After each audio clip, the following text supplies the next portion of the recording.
G'day, Matt Grace here, and what I want to talk to you today is about the Dunning-Kruger Effect. Dunning-Kruger Effect is something that's been around for quite a long time, but what I really want to talk about today is how is it pertaining to you as a business owner, particularly you as a business owner of a SaaS company, and where it might infiltrate into your company and how you can get the best out of your employees by knowing this effect exists.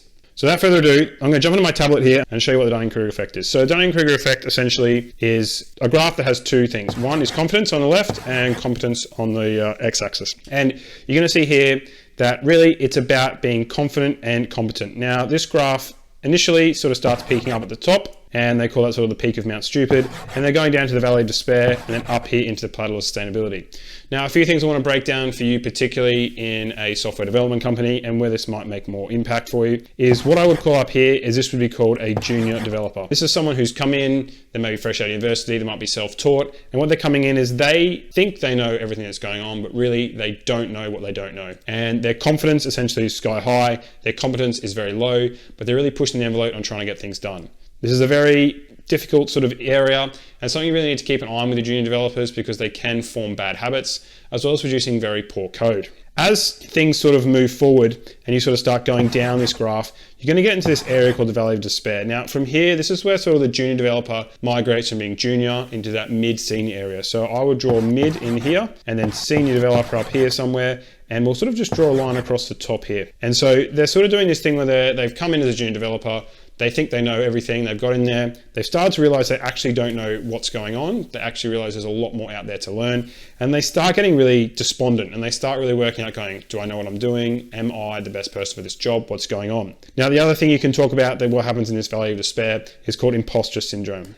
And Imposter Syndrome is something that can last for quite a long time, and it's something that everyone has, and I can actually do a whole video on imposter syndrome. But essentially they get into this mid area, they've come from this peak right up here, and now they're lacking a huge amount of confidence. They think, actually, I don't know anything, I'm never going to know anything, how am I ever going to know how to code and develop and deliver things into production? So this is where you as a business owner need to step in and sort of show your leadership and try and help these developers move through the process, because one of two things can happen here. Developers at this point can either keep the imposter syndrome, they can have low confidence and never move forward, and either exit your company, or they can produce poor code forever. Otherwise, if you enter the mentor, what you can happen here is you can bring a mentor into the equation and you can actually try and help them move up this process. So introducing a mentor at this stage or even earlier as possible and try and get them up this curve, moving them from a middle developer to a senior developer.